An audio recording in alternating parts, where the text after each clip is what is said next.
একদিন একজন মৌলানা এবং একজন হুজুরকে রাত্রিবেলায় দাওয়াত করা হলো।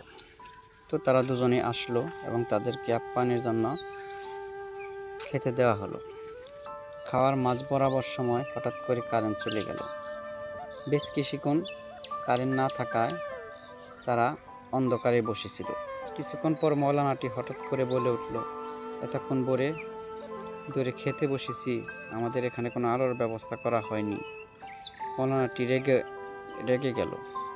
তখন পাশে থেকে অন্ধ লোকটি বলল, আপনি এই অল্প সময়ের জন্য অন্ধকারে আছেন, তাই আপনি রাগান্বিত হয়েছেন। আর আমি আমার জন্ম থেকেই পৃথিবীর আলো দেখিনি, অন্ধকারে দেখে চলেছি।